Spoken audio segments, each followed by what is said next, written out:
Wherever there are shadows, there are people ready to kick at the darkness until it bleeds daylight. This is Bleeding Daylight with your host, Rodney Olson. Hello and thank you for listening. I'd love to connect with you on Facebook, Instagram and Twitter. Just search for Bleeding Daylight. That's where we can start a conversation about this and other Bleeding Daylight episodes. Losing a child is hard enough, but what about if no one is prepared to admit that there even was a child to begin with? That's part of the trauma that Elizabeth Meyers suffered and why she wrote a book to help others facing distress, doubt and suffering. She's also the host of the podcast Resilient Life Hacks. I'm sure you'll enjoy her story.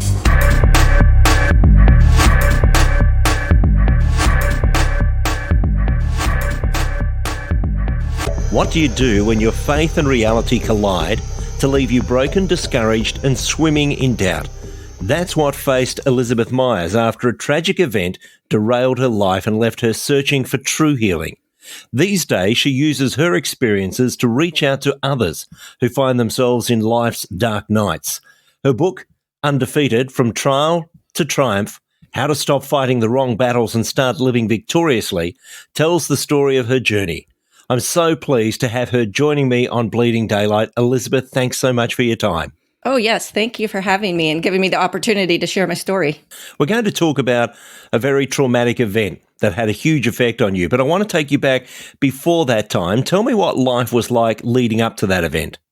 Yes. Well, my husband is active duty in the Air Force, so we move around a lot.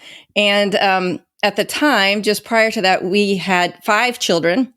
You know, life was just clicking along. We were homeschooling. And looking back now, I see how my faith in God was, I call it a fair weather faith, where, you know, I kind of had this concept of if I do my part and if I do the right things and don't do the wrong things, you know, God will bless that and life will just go swimmingly and everything will be great. But that whole concept crumbled when I faced real tragedy. And just before that tragedy, in the month leading up to it, I believe that there were a number of things that started to go wrong before that major tragedy. What were some of those things? Interestingly, I had really had this time of deepening my relationship with God, where I'd really discovered the power of prayer and I really felt connected to God. I believe that God's presence is always with us, but sometimes we're more aware of his presence than others. And I really just felt like God and I were gelling, we're working together. And then things just started to go wrong. And it was big things and little things. I went through a period where people that I prayed for seemed to get worse rather than better. I had a friend who had cancer and she passed away. My grandmother passed away. There were several others. We had friends who were struggling to get pregnant and I was praying for their baby. They finally got pregnant and then they lost the baby. There was just all these different things that really were kind of starting to shake my faith up a bit and kind of go, well, wait, what's going on here? You know, I thought prayer was supposed to work. Just all these things were piling on me and I really felt discouraged. I also got pregnant again and I was having trouble adjusting to that pregnancy that time. I was feeling a little grumpy about it and feeling, like my plate was already too full. And being in the military, we move a lot and it was only a 1-year assignment. So I'm going to have this baby and then we're going to move.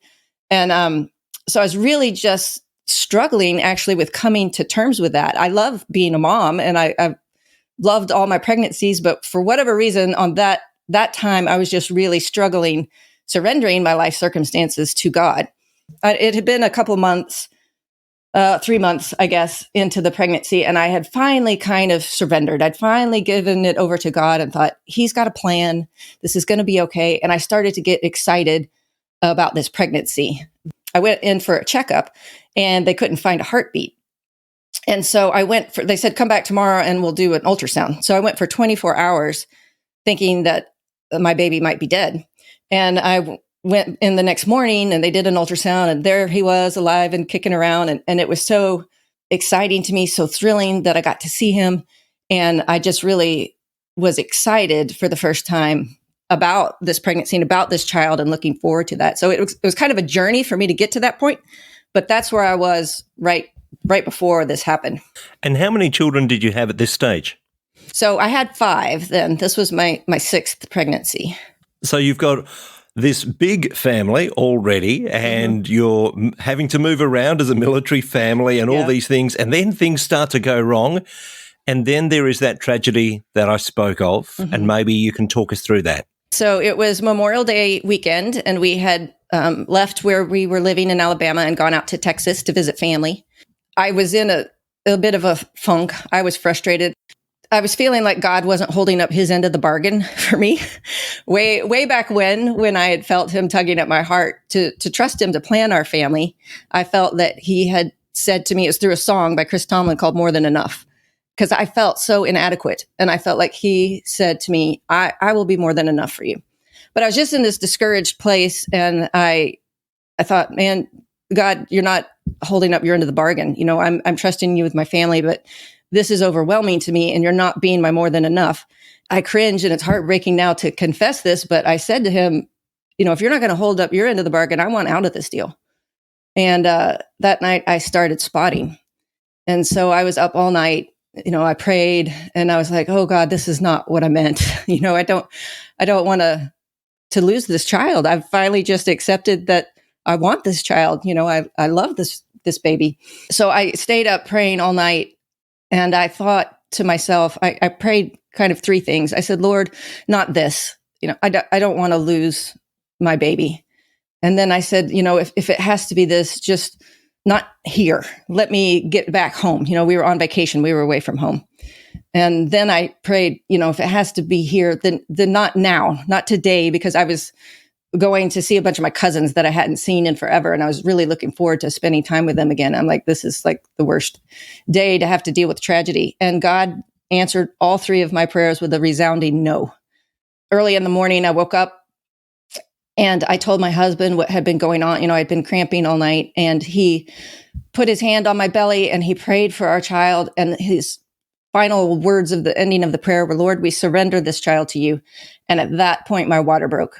And I ran to the bathroom, and my son was born into my hands there. He was just fits the palm of my hand. I was 14 weeks along. So I passed, you know, the 3-month mark where we have this concept that, oh, after you get through 3 months, you're safe, which that's not true. But I cannot adequately describe that moment, you know, holding this lifeless body of my tiny son. It was then that I realized he was a boy. He was too young to tell on ultrasound yet. But that was the first thing I said was, it's a boy. And then I just remember sobbing, wailing uncontrollably, like it didn't even sound or feel like it was coming from me. So that was the tragedy that just started this long journey of depression and doubt in God and just wrestling with my faith. I was crushed on every side, and I really struggled for many years. And this young boy that you held in your hands, you decided to name him. Tell me about that. Yes, we named him Timothy Isaac Meyers, so his initials are Tim. And we had picked that out as a boy's name already. We had like a boy's name and a girl's name. When we realized he was a boy, we already had the name ready. And interestingly, you know, Isaac means laughter. And I was like, there's nothing joyful about this. As well as having to go through this, you've still already got 5 children that you're having to look after. Mm-hmm. How did that work out for you in trying to keep a family together while you're going through your own dark night of the soul and through the doubts that you're facing? It was really difficult, and I really struggled. So following his birth, I started hemorrhaging considerably, and we went to the ER at the local place, and I took his body into the hospital there.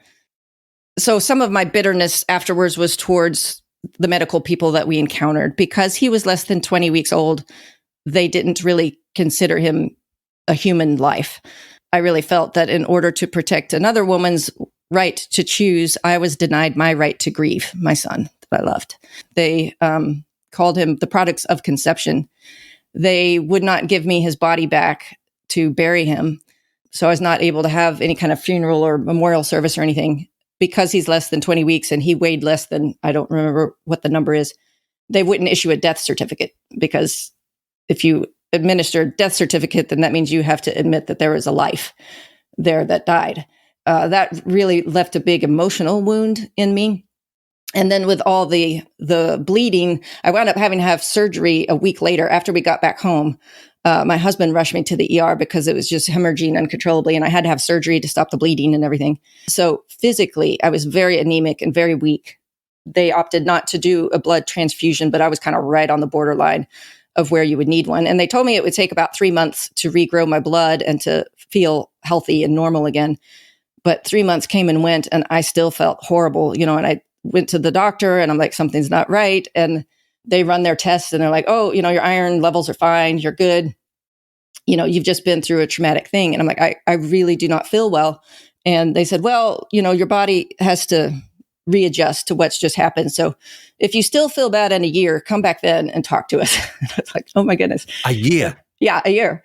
And so they're just, I tried to get help early on, I think. And I was just kind of pushed aside. It's like 1 in 4 women experience this, and yet we never talk about it. It's just not brought up. And our culture doesn't really know how to grieve a child who dies before they were born. We don't really know how to handle that. So that I really got stuck in this place of grief. And then add to that, it was only a year assignment. We were halfway through it. And by the time I got back home from the trip, all the friends that I had that knew I was pregnant were gone. They had moved on to their next assignment.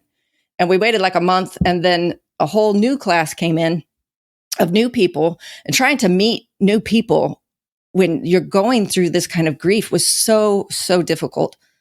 A lot of questions, the first question people ask when they're meeting, well, how many kids do you have?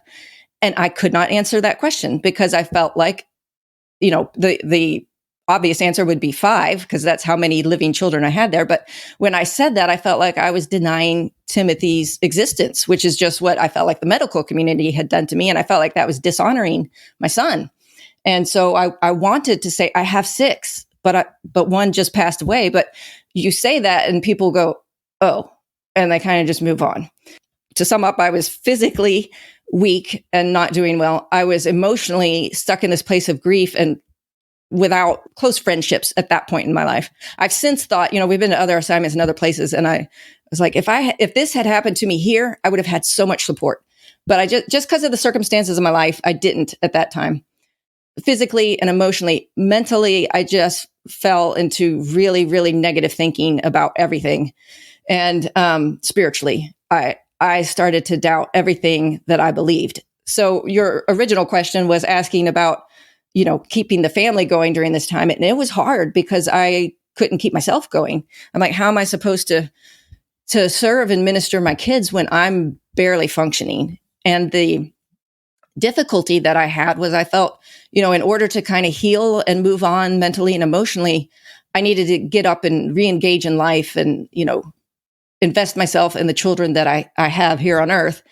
But in order to heal and recover physically, I really needed to rest and recover. I had been through my traumatic event physically, and my body was having trouble recovering from that. So I had this constant pull of these two things, and I wasn't sure how to handle that. And then my period of doubt in faith in God, I remember thinking, Lord, if this is how you treat your friends, I don't want to be counted among them. And I didn't really voice my doubt aloud to many people, to a lot of Christians who, are solid in what they believe. For somebody to express doubt is kind of unsettling to them. And they're kind of like, oh no, you can't question God. And so I clammed up about that. I tried to get help physically, and the doctors kind of pushed me aside. I kind of tried to find someone who I could express my doubts with, and I was unable to find an outlet for that. So I kind of just struggled alone and gradually sort of pulled away from God. I felt like he had abandoned me. I felt like he had betrayed me and my trust. The day that we were at when we left the hospital, and I had to leave his body there with the hospital that wouldn't acknowledge that he was even a child, that was the hardest day of my life. And we went over to the little memorial garden where they told me they would cremate him and spread his ashes in this little garden. So we went over there, and it was a cloudy, overcast day in Texas. And off in the distance, it wasn't raining yet, but in the distance, I heard the rumble of thunder.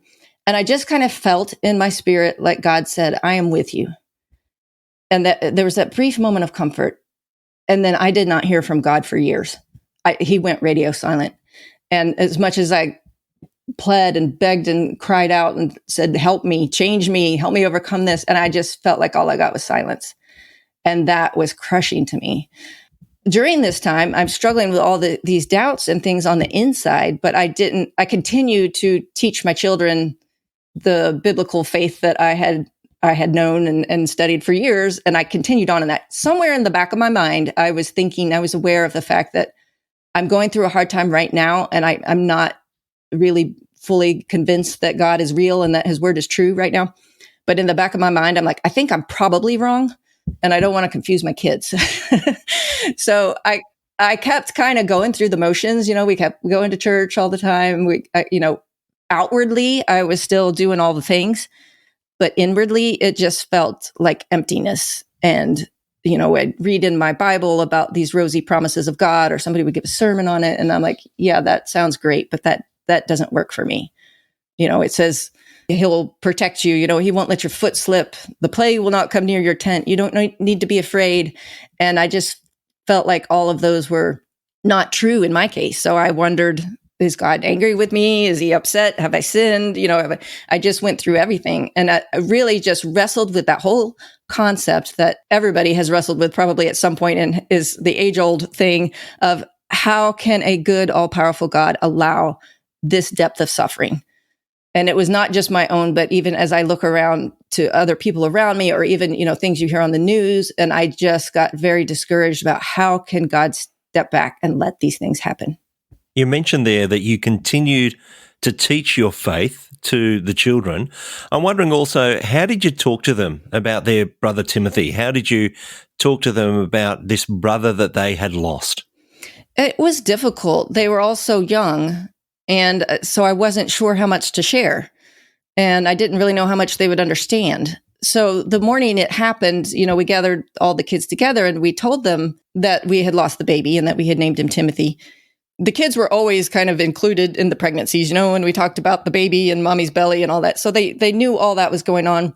At that time, it was only our oldest son. He was 8. He cried a little and seemed sad.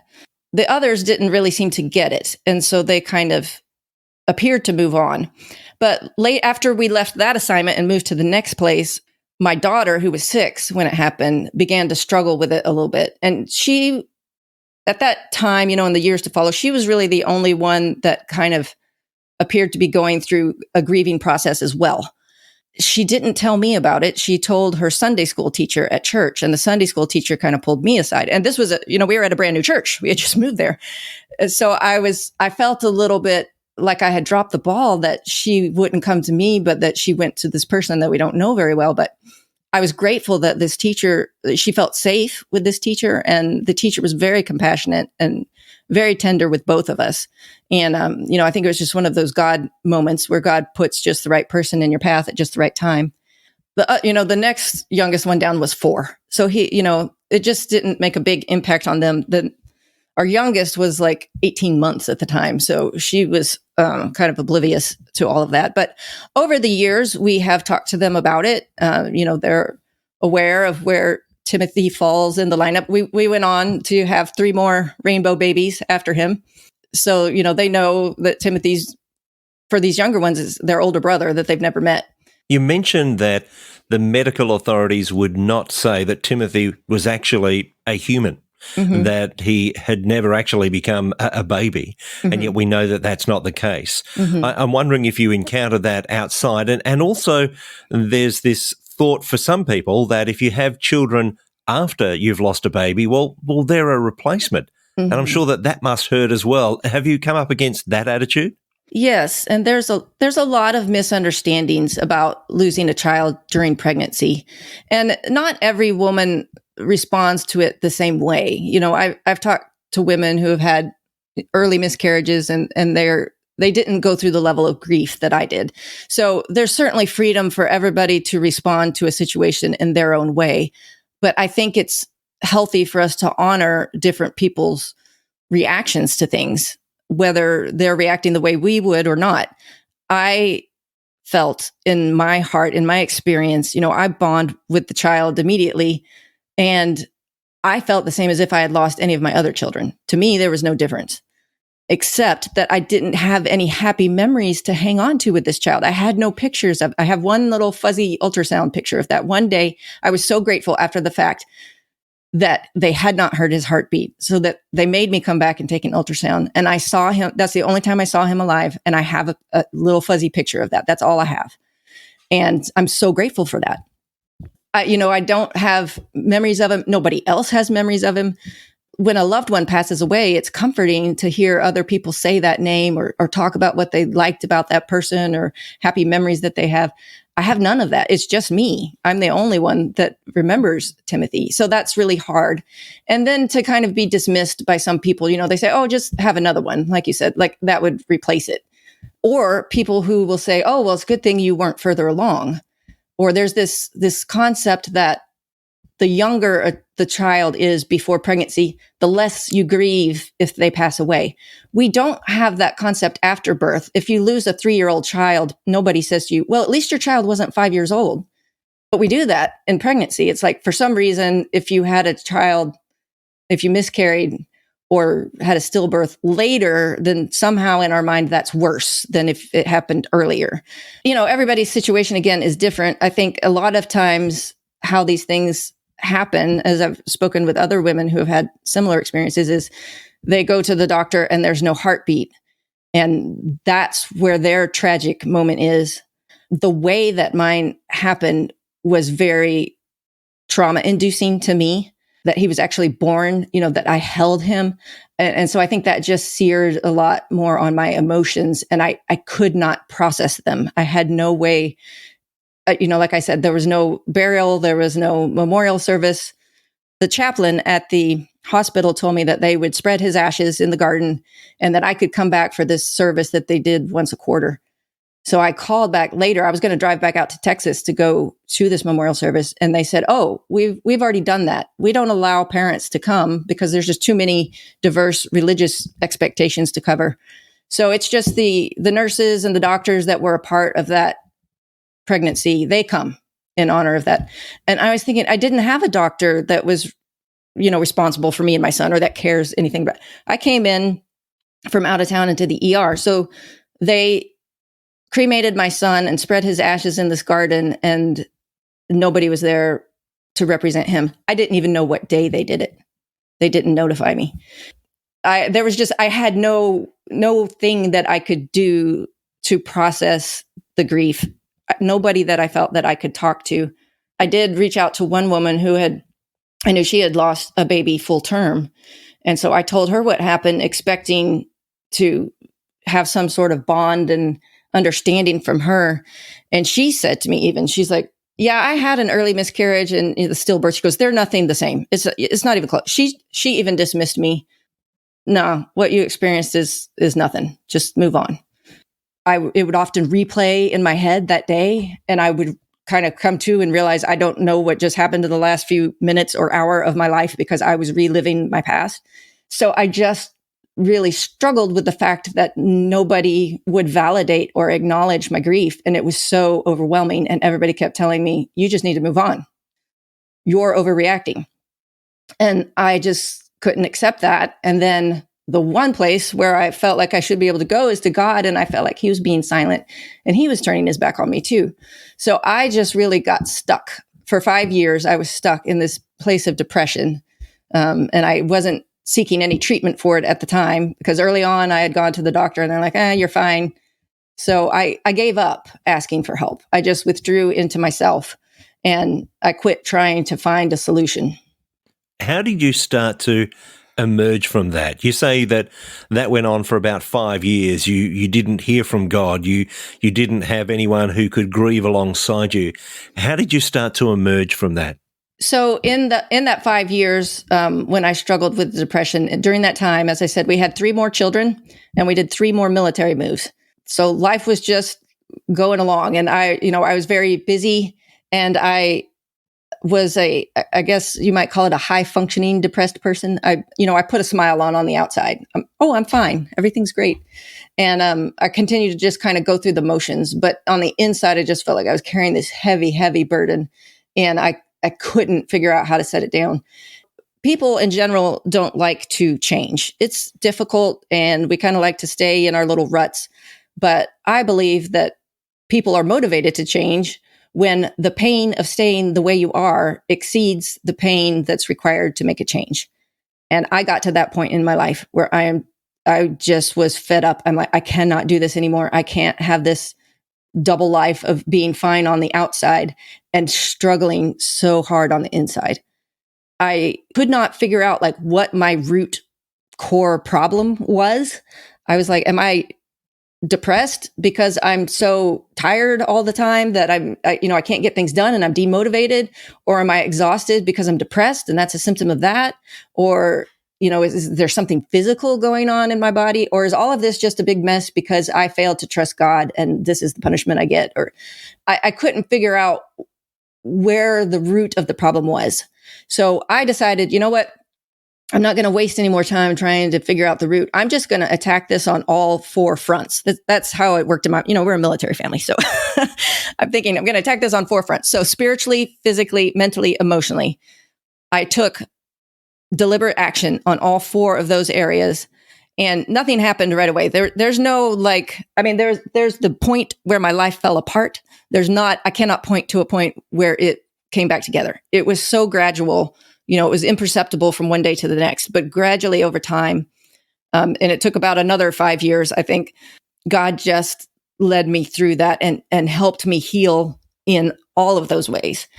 Briefly, spiritually, I went to my pastor and his wife, and I said, hey, I'm depressed and I'm having doubts about God. Please pray for me. I got back into reading my Bible every morning. I'd kind of pulled away from that because I'm like, God's not helping me anyway. But I just decided, you know what? I'm going to dig in and I'm going to read it as though God's word is true. I had my filter flipped around. I had been filtering God's word through my life experiences and going, this doesn't match up. God's not real. I learned how to turn that filter over. And I call it believe anyway. That's one of the chapters in my book. Believe that God's word is true and filter your experiences through that. So I believe that God is real. I believe that he does love me. And so how can I interpret what I'm going through with the knowledge that God does love me, rather than looking at my experience and saying, oh, God must not love me because I'm hurting so bad. Physically, I went back to the doctor, but by this time like I said, I'd had 3 more babies, and I found a doctor. She was a woman. She had postpartum depression herself. She was very understanding. She listened to me.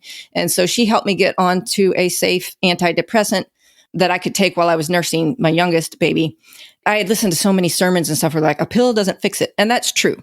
But for me, taking that medication bumped me up just enough to where I had the ability to do all the other things I needed to do to heal my mind and my body and my emotions and to connect with God. One morning, soon after, just a few days after I started taking the antidepressant, I was playing with my toddler. She was in her high chair. And I was just kind of teasing her and, doing whatever. And I just suddenly had this realization. I'm like, I actually feel playful. I'm not faking it. And that was a huge moment for me to realize that I had been faking it that much, that I had forgot what it felt like to feel joy and to feel happiness, to feel playful. In my mind, I knew a good mother should play with her children. So I'm going through the motions and I'm doing it, but I wasn't feeling it. And it was in that moment that I realized how much I had lost by not pursuing healing sooner. And I had tried early on, but I gave up too soon. I really try to encourage people, if you try to get help from a doctor or a pastor or a counselor or anybody, and they don't listen or they don't connect, keep trying.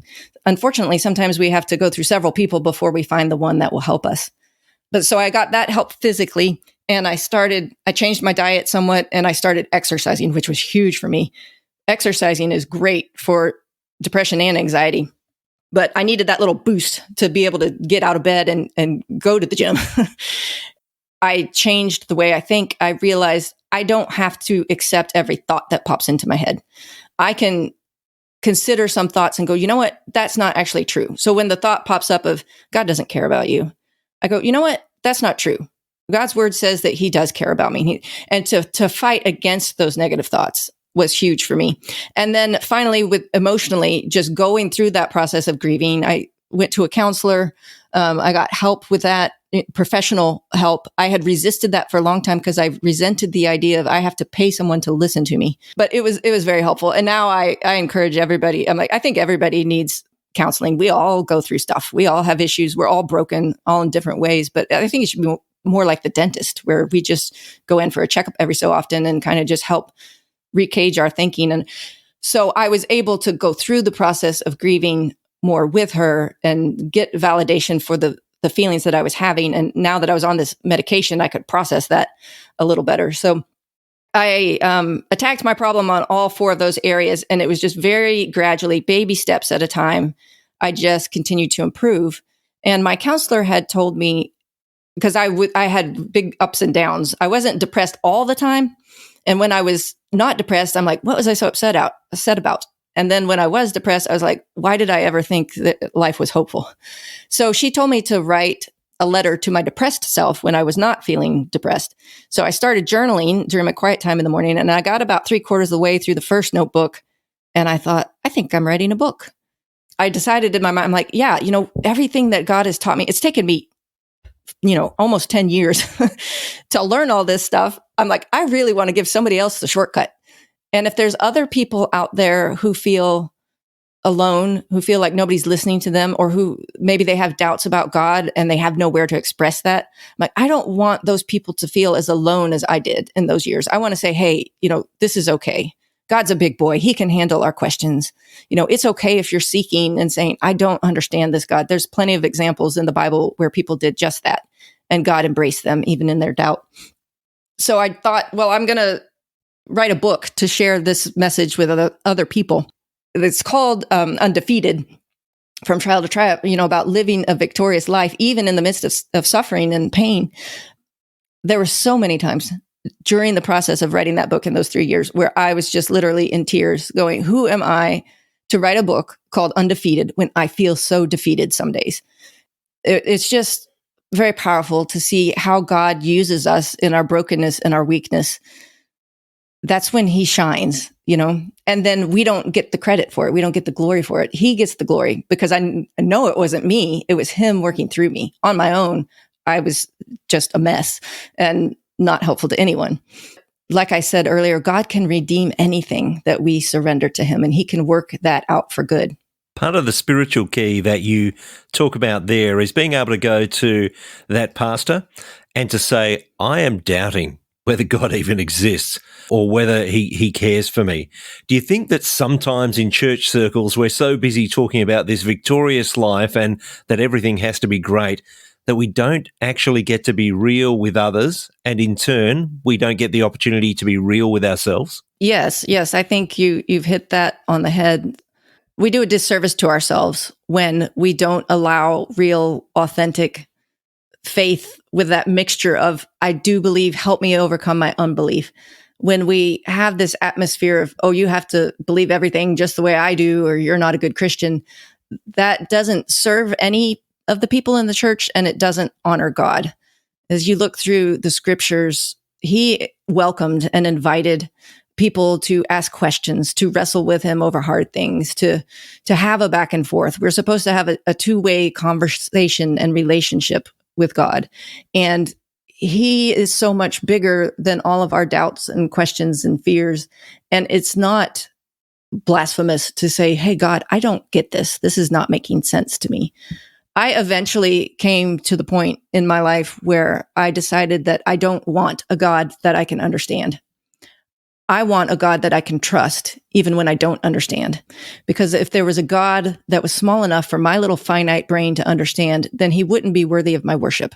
And he wouldn't be powerful enough to help me in my time of need. And so I have decided that these mysteries of God, the fact that we can't get to the bottom of every question, is a good thing. It means that God is bigger than our comprehension, but that also means that he can do more than our comprehension. I love the verse in Ephesians chapter 3 that says he does immeasurably more than we can ask or even imagine. So we can't necessarily understand all the whys and the reasons in our pain and in the tragedy, but neither can we understand all the blessings and the amazing things that he has planned for us that we can't comprehend, and we just have to trust. And I think that's what faith is trusting a God that we can't see and that is bigger than our understanding. But trusting his character, trusting his heart, trusting his love for us. And ultimately, for me, when I would still doubt, oh, is this true? Or does God really love me? Or does he care? All I have to do is look to the cross.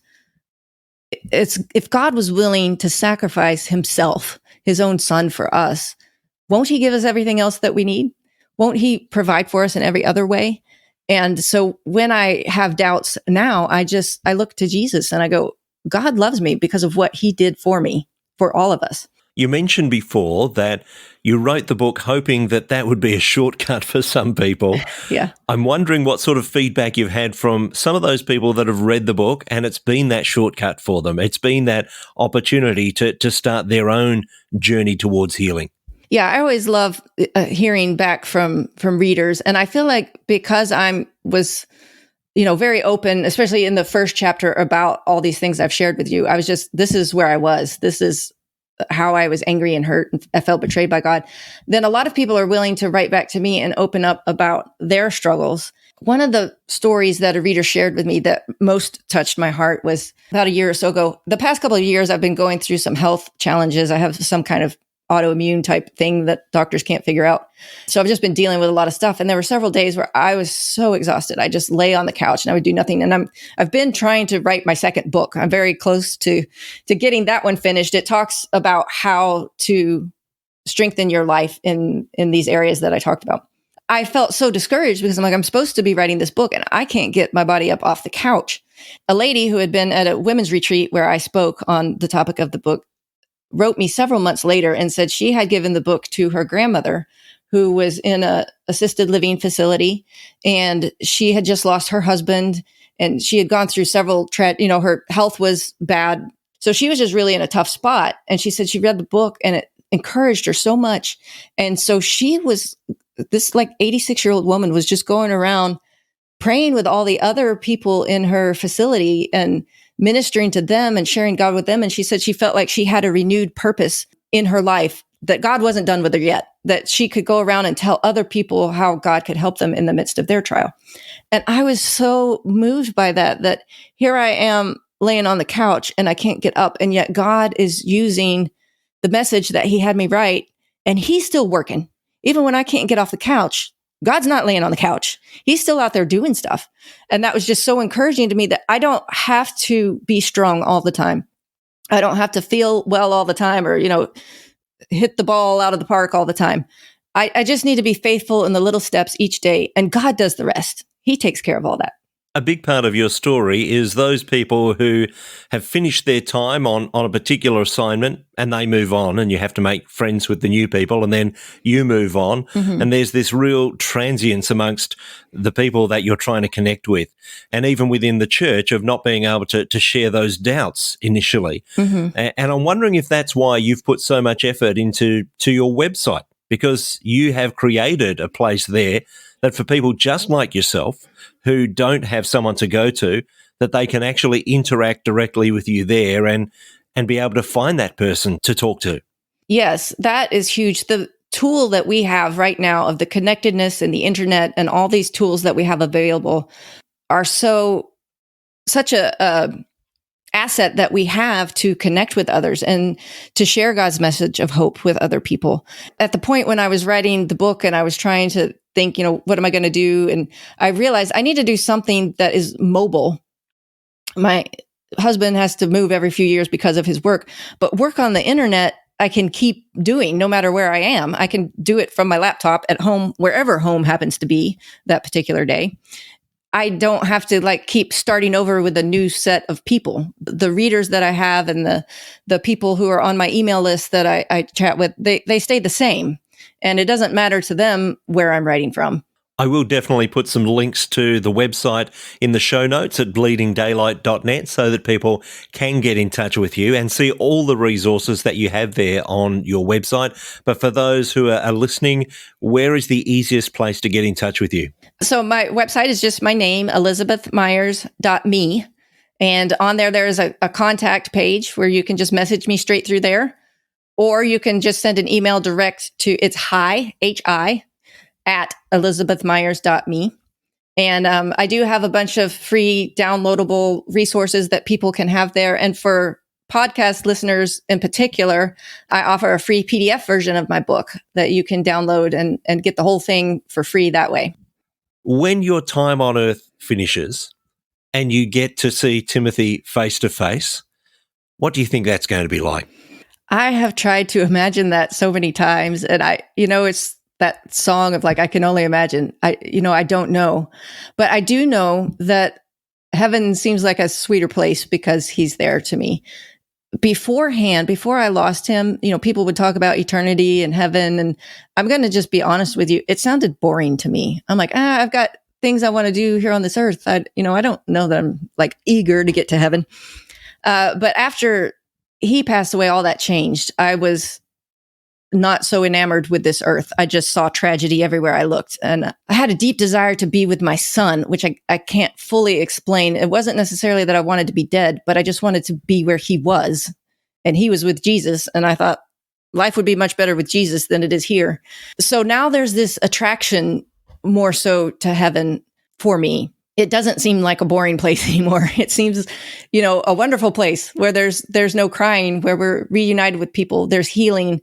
We're whole. We're right there with Jesus. Whatever questions we have either been answered by God himself, or they just no longer matter. And we just let them go and realize that we were focused on the wrong thing.